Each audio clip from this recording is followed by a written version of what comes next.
Welcome to Lighthouse Farm. We are new to gardening and farming alike, so come alongside as we journey through the highs and lows of learning to grow our own food. Hi, it's been a while since I've done a video. Just wanted to come on real quick and show the fall garden. Today's one of the first cool days that we've had in a really long time. We've had a very long summer of very warm days and it not even getting below like 80 degrees at night. Days have been high 90s into the 100s for several days in a row. I don't even know what the high is today, but we did have some rain 2 nights ago. A pretty good storm blew through, so that was really nice to just water the grass. Like, all of this behind me is super crunchy and just not great. But fortunately for the garden, I installed this irrigation system, which if you're going to do a large garden, make it as easy for you as possible to continue it. If you can afford it, get a irrigation system, even if you get some soaker hoses, or if you just set up a sprinkler or something and get a timer.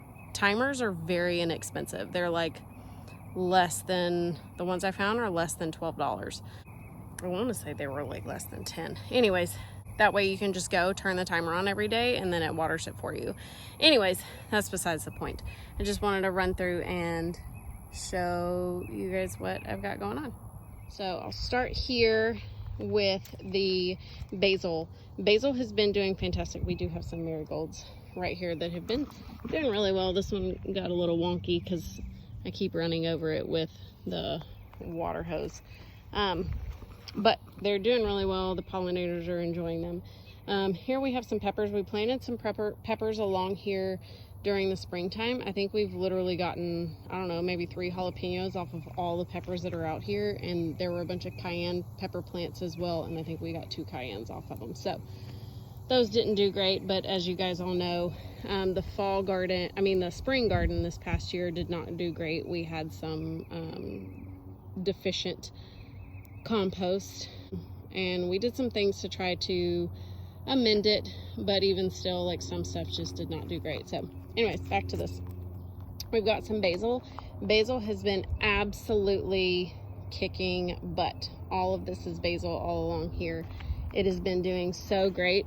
It is now starting to bolt, so I've been out here every day. Like, you can see it's starting to produce flowers. So I've been out here every single day picking these off.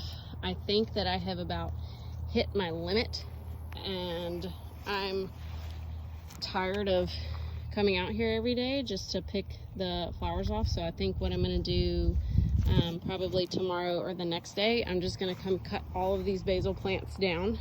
I think I'm going to cut all but 2 down, because look, I've got so many. Because I would like for some of them to go to seed and try saving seed. I've never saved seed for basil before. Well, to be fair, I've never really saved seed for anything before. So this is a better one, and eventually that will turn into seeds, a flower and then seeds. Anyways, I'll do that. That's doing well. I've got another pepper plant kind of mixed in here, but there's nothing on it. Like, they're growing, they're producing flowers, but they're not producing anything. There's a tomato plant, or not a tomato plant, pepper plant.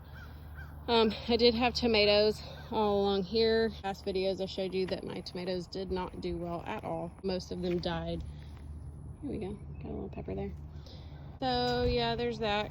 Most of these beds are cleared out from the spring stuff. This ground cherry is doing really well. Henley loves the ground cherry, so I decided to keep it. These luffas, let's see. These luffas are loving this heat, and they are doing incredibly well. The pollinators are absolutely nutso over here. These 2 are ginormous. These, I think, are the biggest 2 that I have out here. Like, they're huge. But we have a ton out here. These are starting to get closer to being ready to harvest, so I'll harvest those here soon. And then so I'll harvest all of these. Got some down there. Once these are harvested. I think I'm actually gonna pull these out and clear these beds out. But for fall, I did plant 6 more loofah plants. I had no idea that these were gonna continue growing as much as they have been, and it's been nuts. I really had no idea that they enjoyed the heat as much as they do, but they do. They produce some really pretty flowers. It's nice to look at, and again, like, the pollinators are just all over it. There's a bee in there. Ooh, there's lots of wasps and stuff that I'm not a fan of, but they're enjoying it, so I'll leave them.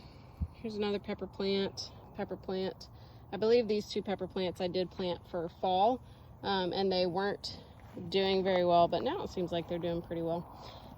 This right here is a volunteer. I think it is a cucumber. I'm pretty sure it's a cucumber. So I just figured I'd leave it. I got a cucumber planted there. I tried sowing some more, something got to that one. And then here under this white thing, I have planted some beets and some carrots and radishes.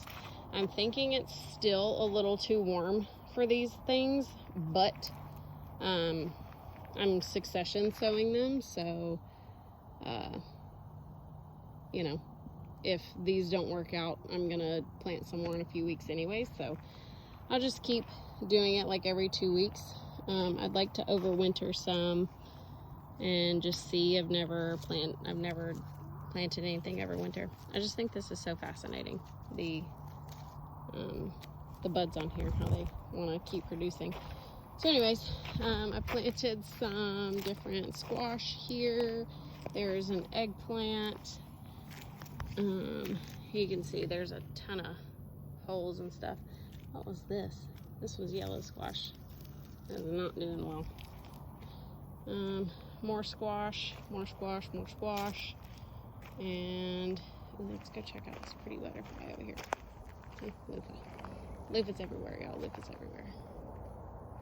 Oh. Yeah, this is really nice over here because there's just a ton of bees and there's also a ton of wasps. Wasps love this stuff.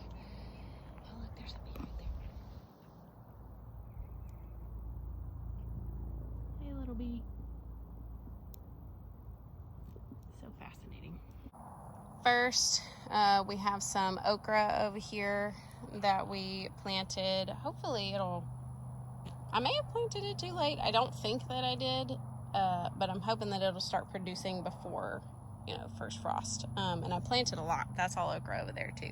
Anyways, there is some squash that I had planted over there that is not doing well. These are pumpkins, I believe. Several of my pumpkins have died, I think just because it is way too hot. Corn, watermelons are actually doing really, really well.